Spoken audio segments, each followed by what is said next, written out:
A quel tempo si è introdotto nella mente dei popoli un sentimento nuovo, sconosciuto agli antichi e singolarmente sviluppato tra i moderni, un sentimento che più della serietà e meno della tristezza, la malinconia.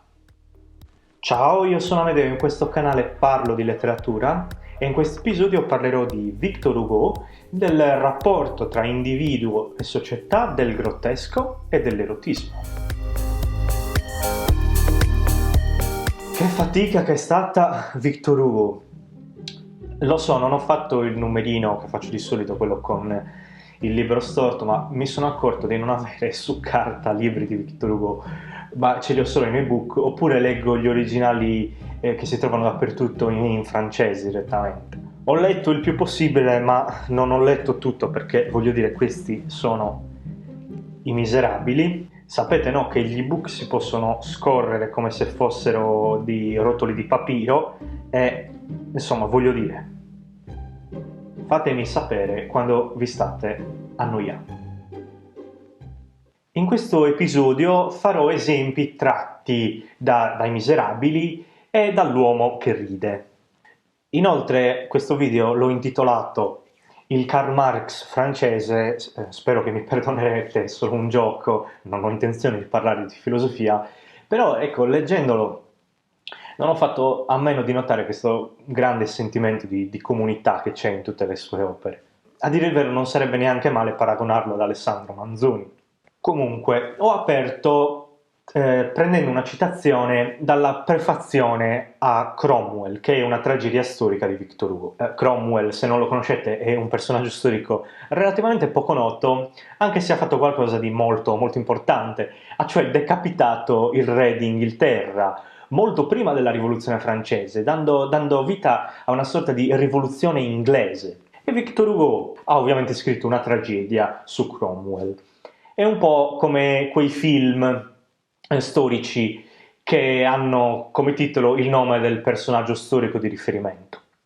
La tragedia Cromwell non è affatto diventata famosa, forse avergli dato quel titolo non ha portato proprio fortuna, ma è diventata invece molto famosa la prefazione, che è lunga quasi quanto la tragedia, ed è un po' il manifesto del pensiero letterario di Victor Hugo.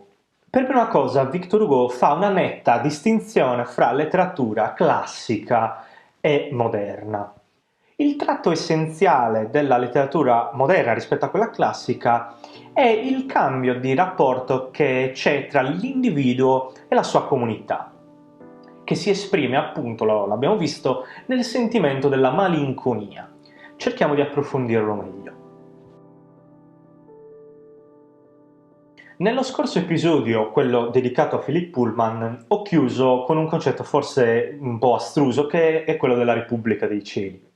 Se non l'avete visto, andate a recuperarlo, metto il link qua in alto a destra nel riquadro bianco. Quello di cui Pullman parla, però, è riconducibile a un mito, che è quello dell'età dell'oro.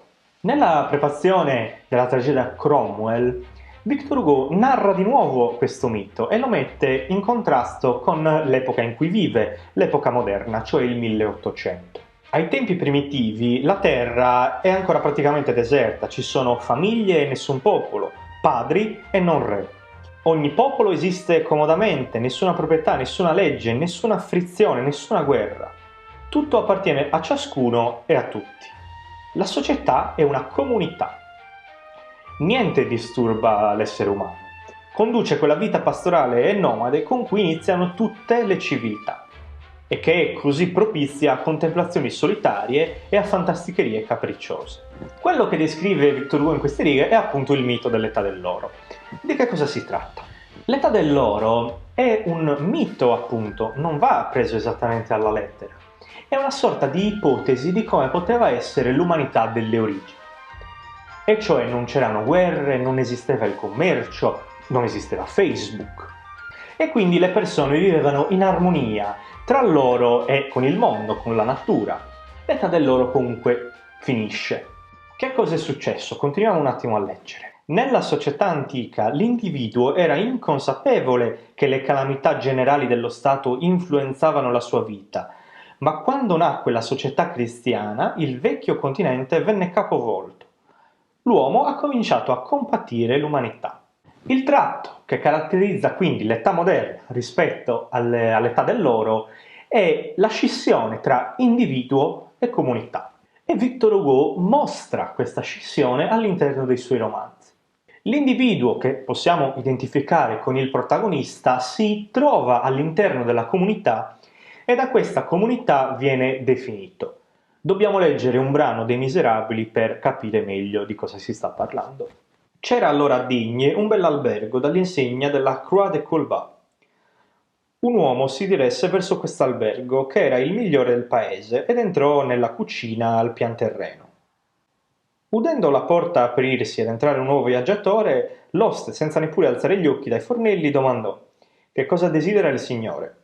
«Mangiare e dormire», rispose il viaggiatore. «Niente di più facile», replicò l'oste. Ma volgendo la testa e abbracciando con un colpo d'occhio le apparenze del viaggiatore, aggiunse: «Pagando». Vedete, un viaggiatore entra in un luogo aperto al pubblico. Inizialmente la sua presenza non è un problema, però, e si affaccia qui un tema che approfondiremo dopo, che è il tema dello sguardo, il proprietario ci tiene a specificare giustamente di voler essere pagato solo dopo che ha visto come questo viaggiatore è ridotto. Continuiamo. L'uomo tirò fuori dalla tasca una grossa borsa di cuoio e rispose: «Ho denaro». «In questo caso sarete subito servito», riprese l'albergatore. «Si pranza presto?» domandò l'uomo. «Subito». Mentre l'uomo si scaldava volgendogli le spalle, il degno albergatore si levò di tasca una matita, stracciò un pezzo di vecchio giornale che era su un tavolino presso la finestra e sul margine bianco scrisse una o due righe. Poi piegò senza suggellare e consegnò quel pezzo di carta a un ragazzo che gli serviva da sguattero e da cameriere. Gli disse una parola all'orecchio e quello andò di corsa verso il municipio. Sembra che la richiesta di vitto e alloggio del viaggiatore possa essere soddisfatta. D'altronde i soldi sono l'unica lingua che viene capita da tutti. Ma avete notato cosa succede? Il proprietario manda a chiedere informazioni al municipio un suo sguattero, un suo cameriere. Saltando brevemente una parte, il ragazzo ritorna, dice all'oste quello che voleva sapere e vediamo cosa succede. «Signore», gli disse, non posso alloggiarvi». L'uomo alzò la faccia drizzandosi a mezzo sul sedile. «Come, avete paura che non vi paghi? Volete che vi paghi prima? Ho il denaro, ve l'ho detto». «Non è per questo.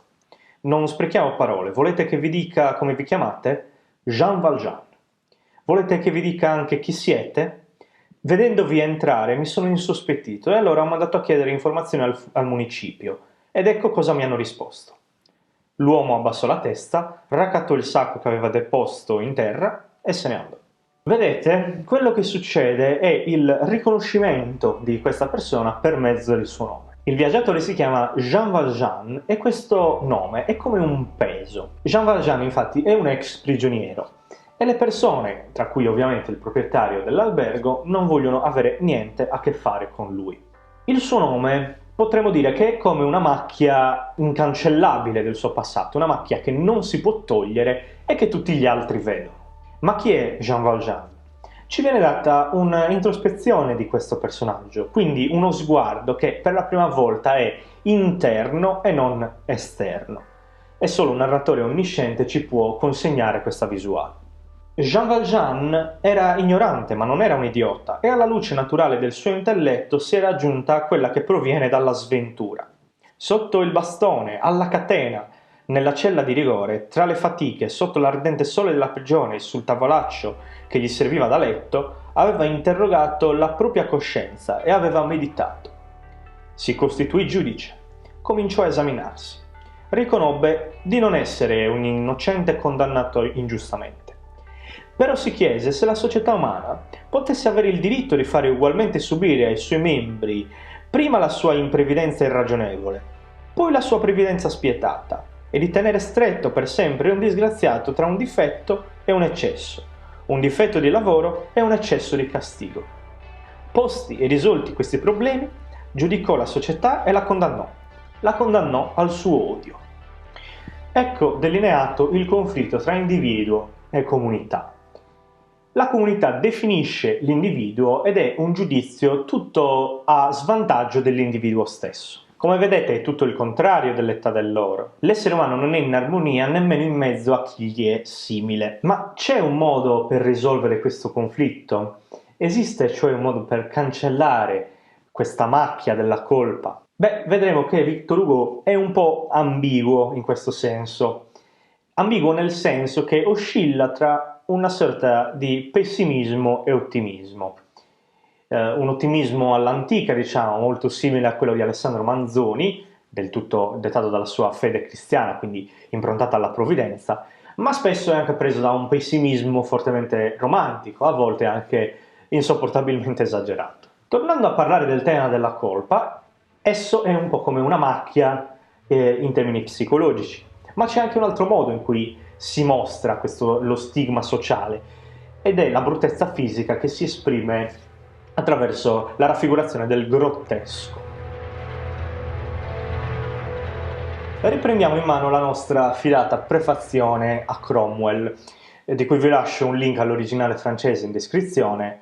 So benissimo che troverete un modo per leggerla in traduzione. Tutto nella creazione non è umanamente bello.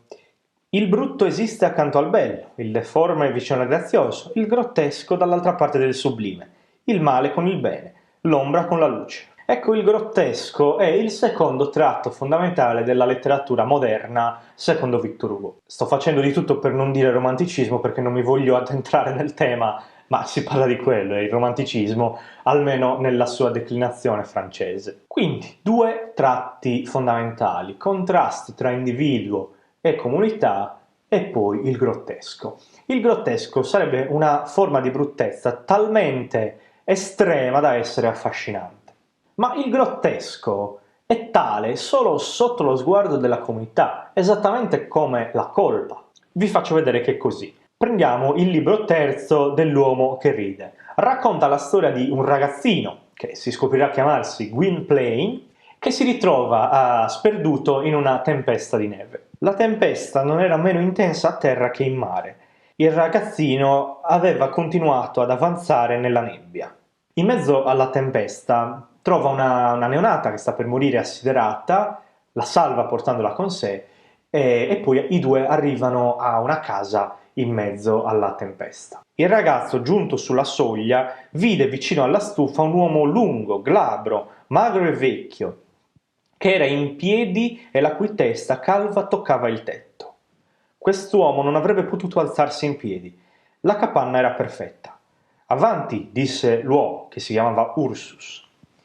Il ragazzo è entrato.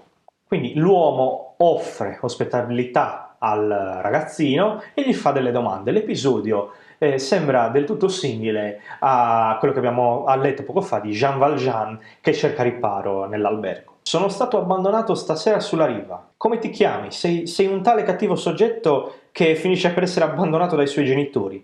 «Non ho genitori». «Sii consapevole dei miei gusti e fai attenzione che non mi piacciono le bugie. Hai genitori in quanto hai tua sorella». «Ma non è mia sorella, non è tua sorella». «No». «E cosa ti è allora?» «È una piccolina che ho trovato». L'indomani, alla luce del giorno, Ursus si accorge di una cosa. Le case dell'epoca in cui è ambientato il romanzo non avevano la luce elettrica e quindi è normale che ci fosse così tanto buio che lui non si fosse accorto di una cosa. Il suo sguardo, sollevandosi, incontrò il viso del ragazzo risvegliato e lo interpellò bruscamente. «Che hai da ridere?» Il ragazzo rispose: «Non rido affatto». Ursus ebbe un tremito dalla testa ai piedi. «Ti dico che ridi». Poi gli domandò con violenza: «Ma chi ti ha fatto questo?» Il ragazzo rispose: «Non so cosa vogliate dire». Ursus riprese: «Da quando hai questo sorriso?» «Sono sempre stato così». Ursus si girò e disse a mezza voce: «Credevo che questo lavoro non si facesse più». E sì, quello che Ursus ha di fronte è un ragazzo sfigurato. In passato, a quanto pare, esisteva una terribile pratica che consisteva appunto nel deformare il viso dei ragazzini per creare dei fenomeni da circo e così farci molti soldi. Nel romanzo L'uomo che ride, appunto, Victor Hugo narra la storia di questo ragazzino, di uno di questi ragazzini. Ed è appunto una forma di grottesco, Pensateci, un volto deformato a ridere per sempre, io francamente non riesco a pensarci più di tanto. Ma appunto perché a noi ci interessano le tecniche narrative, vediamo com'è che Victor Hugo ha raccontato questa forma di grottesco. Spero di essere riuscito a trasmettere il colpo di scena che avviene al momento della scoperta di Ursus, che vede per la prima volta che il ragazzo è sfigurato. In realtà, diciamo che Victor Hugo ha un po' barato, o meglio, ha usato una tecnica che usa anche Agatha Christie nell'assassinio di Roger Ackroyd. Si chiama parallissi, vuol dire nascondere un'informazione che in teoria il narratore dovrebbe essere in grado di dare. Ripartiamo dall'inizio. Il narratore di Victor Hugo di solito infatti è onnisciente, ma in questo caso ci ha narrato la disavventura del ragazzino in mezzo alla bufera senza specificare che avesse il volto sfigurato. Tant'è che noi non ce lo immaginiamo così. Perché questo? Per due motivi. Il primo è che il grottesco è tale solo sotto lo sguardo degli altri. Se non c'è lo sguardo degli altri, non si può dire che il grottesco è veramente brutto. Il secondo motivo, e qui forzo un po' la mano, è che la voce del narratore non è veramente una voce umana. Se vi ricordate, lo ha detto Philip Pullman. Questo vuol dire che il suo sguardo è un po' uno sguardo acritico, o meglio, può essere cioè scevro da un giudizio che è tipicamente umano. In sintesi, quindi, lo sguardo degli altri genera il grottesco. Il tema ritorna un po' più avanti nella storia, quando cioè il ragazzino e la neonata crescono, si chiamano Gwynplaine e Dea, lui è bruttissimo e lei è cieca e ovviamente si innamorano. Le parole che però la ragazza spende su Gwynplaine sono interessanti. Essere brutto che cosa vuol dire? Vuol dire far del male. Gwynplaine fa solo del bene, vuol dire che è bello. Sillogismo aristotelico impeccabile, direi, ma sentite cosa dice a proposito del tema della vista. Vedere. Cos'è quello che voi chiamate vedere? Io non vedo affatto, questo lo so, ma sembra proprio che vedere voglia dire nascondere.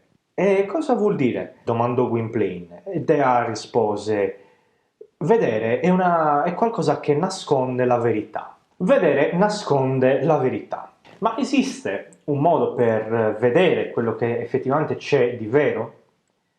O meglio, si può ritornare a quella armonia originaria dell'età dell'oro? Si possono indicare due modi che Victor Hugo indica per ritornare a questa armonia originaria. Parliamo del primo, che è l'esaltazione dei contrari in quanto tali, e lo ritroviamo, sentite un po', nell'erotismo. Gwynplaine vide qualcosa di formidabile, una donna nuda. Nuda alla lettera no. Questa donna era vestita, e vestita dalla testa ai piedi. L'indumento era una camicia molto lunga, come le vesti degli angeli nei dipinti di santità, ma così sottile da sembrare bagnata. Su questo letto giaceva la donna, stava dormendo. Dormiva con la testa all'indietro, con un piede che tirava indietro le coperte, come la succube, sopra la quale il sogno sbatte le ali. Gwynplaine è quindi un uomo brutto che guarda da lontano una donna bellissima e poco vestita. Una situazione che io conosco bene. A un certo punto però la donna si accorge che Gwynplaine lo sta guardando e invece di scacciarlo via, indignata, fa una cosa inaspettata. Fate caso che ritorna il tema dello sguardo. Posò di nuovo lo sguardo fisso su di lui. Mi sento degradata vicino a te, che felicità! Essere una nobile, ma quanto è noioso! Sono così satura di rispetto che ho bisogno di disprezzo. Ti amo non solo perché sei deforme, ma perché sei vile. La donna quindi dichiara il suo amore per Gwynplaine. Ma riflettiamo sul perché succede questo. Innanzitutto, a differenza di Dea, che è la ragazza cieca che vede la bellezza dell'animo di Gwynplaine, qui lo sguardo, il senso della vista, c'è, è ben presente, viene esercitato. Posò lo sguardo fisso su di lui. La bruttezza del protagonista viene riconosciuta in quanto tale e accolta in quanto tale. Perché? Non per bontà, ma per noia sono talmente satura di rispetto che ho bisogno di disprezzo. La bellezza classica ha generato noia e quindi si passa all'estremo opposto. Nella prefazione a Cromwell abbiamo visto che questa presenza del grottesco come altra faccia della bellezza è presente in forma teorica e Victor Hugo in questa scena ce la mostra nei fatti. Ma nell'esaltazione del grottesco fine a se stessa, Victor Hugo non sembra affatto a suo agio e infatti ce ne mostra gli eccessi, cioè le estreme conseguenze che portano a desiderare un po' l'autodistruzione dell'individuo. Sai perché ti idolatro? Perché ti disprezzo. Sei così al di sotto di me che ti ho messo su un altare. Insultami, percuotimi, pagami, trattami come un animale, ti adoro. Gridò ti amo e lo morse con un bacio. Vedete, qui si affaccia curiosamente per la prima volta, credo, il tema del sadismo. E ora non vorrei fare paragoni troppo facili, ma il fatto che certi temi, come il grottesco di un volto sfigurato o il sesso estremo, ritornino nel nostro immaginario, a volte però con una piattezza veramente disarmante, dovrebbe però questo farci riflettere sui tempi che stiamo vivendo. Ma come faccio a dire che questo erotismo improntato alla ricerca della bruttezza estrema in quanto tale non è veramente l'ideale per Victor Hugo? Beh, per una strana concatenazione di eventi, Gwynplaine diventa il marito di questa donna qui. Ed ecco com'è che lei accoglie la notizia. È la ragazza che parla. Ah, sei mio marito? Niente di meglio, ti odio. E alzandosi, lanciando un arrogante gesto di addio a chissà chi nel vuoto, se ne andò. Ecco, si casca dal drammatico al comico in un attimo. L'estasi di un momento fa non era né autentica né duratura, ma solamente così, un desiderio di evasione momentaneo. Perciò, non appena si ripresenta la monotonia, il divertimento sparisce e la bruttezza non è più interessante. In sintesi, in questa scena si è cercato non tanto di ritornare a un'armonia originaria, ma di accettare la disarmonia in quanto tale, con esiti alquanto strampalati se non addirittura comici. Può essere questa la via di risoluzione del conflitto tra individuo e comunità? Evidentemente no. Ecco infatti che Hugo, da ottimista, ci mostra una seconda possibilità. Ritorniamo a Jean Valjean. Lo avevamo lasciato, anche lui, a cercare riparo per la notte. Continuiamo a leggere. In questo momento venne bussato un colpo assai violento alla porta. Entrate, disse il vescovo. La porta si aprì. Si spalancò anzi di colpo, come se qualcuno l'avesse spinta con decisione ed energia. Entrò un uomo. E quest'uomo ci è noto, è il viandante che abbiamo visto poco fa girare in cerca di un letto. La casa a cui Jean Valjean sta bussando è quella del vescovo, viene detto, e appena entrato il viaggiatore si presenta e vedete cosa dice. Ecco qua, io mi chiamo Jean Valjean, sono un galeotto, 19 anni di prigione, sono libero da 4 giorni e sono 4 giorni che cammino. Questa sera, arrivando in questo paese, sono andato in un albergo e mi hanno mandato via per il passaporto giallo che avevo dovuto mostrare al municipio. Sono andato in un altro albergo, mi hanno detto vattene, anche lì. Non mi ha voluto nessuno. Ero nella cuccia di un cane e il cane mi ha morso e mi ha cacciato fuori come se fosse un uomo anche lui. Pareva che sapesse chi ero. Avevo trovato una pietra qua nella piazza, ma una buona donna mi ha mostrato questa casa e mi ha detto bussate là, e io ho bussato. Il vescovo si rivolse all'uomo. Signore, sedetevi pure e riscaldatevi. Tra poco mangeremo e mentre mangerete vi si preparerà il letto. Vedete, Jean Valjean si presenta, dice il suo nome e non nasconde niente della sua identità. È come se si sottoponesse allo sguardo inquisitore del vescovo. Ma il vescovo sembra proprio ignorare questi dettagli. E non perché è cieco, vi ricordate, ma ignora questi dettagli nel nome del bisogno che questa persona davanti a lui gli mostra. Jean Valjean quindi trova un posto per la notte, però succede qualcosa di molto spiacevole. Nella notte viene colto da una sorta di crisi, è ossessionato dal fatto che non ha molti soldi e quindi cosa fa? Colto da una sorta di istinto, ruba le posate d'argento del vescovo e scappa via. Non fa molta strada, viene recuperato, viene catturato la mattina dopo. Viene poi portato al cospetto del vescovo. Sentite cosa succede perché è straordinario. La porta si aprì. Un gruppo strano e violento apparve sulla soglia. 3 uomini tenevano un quarto per il colletto. I 3 erano gendarmi, il quarto Jean Valjean. «Ah, eccovi ritornato», gridò verso Jean Valjean il vescovo. «Sono felice di rivedervi. Ma com'è andata? Io vi avevo regalato anche questi 2 candelieri. Sono d'argento e ci avrete almeno 200 franchi. Perché non li avete portati via assieme con le posate?» Se è così», disse il brigadiere, «possiamo lasciarlo libero». «Sicuro», disse il vescovo. I gendarmi lasciarono Jean Valjean e questi indietreggiò e mormorando con una voce quasi inarticolata, come se parlasse nel sonno: Mi lasciano davvero?» Jean Valjean tremava in tutto il corpo, prese i 2 candelieri quasi meccanicamente e con un'aria stravolta. Il vescovo gli si avvicinò e gli disse a voce bassa: non dimenticate mai che mi avete promesso di impiegare quest'argento per diventare un uomo onesto. Jean Valjean, voi non appartenete più al male, appartenete al bene. Ecco, questo che succede in questa scena è molto toccante, però non vorrei che fosse frainteso e venisse preso come una sorta di lezione di vita. Il compito della letteratura, infatti, non è darci dei tutorial per dirci cosa fare in determinate situazioni. Cioè, Victor Hugo non vi sta dicendo che se vi rubano qualcosa voi dovete regalarla a chi ve l'ha rubata. Sarebbe un'interpretazione anche abbastanza superficiale. Quello che invece la letteratura ci dà sono degli strumenti mentali per capire certi conflitti, non tanto per superarli, ma anche solo per dargli un senso, dargli un ordine. In questo caso abbiamo il problema dello stigma sociale, che si esprime, lo abbiamo visto, tramite la forma fisica del grottesco e quella della colpa morale, diciamo. Ed è interessante scorgere in questa storia un modo in cui è possibile, almeno in teoria, sfondare questo pregiudizio.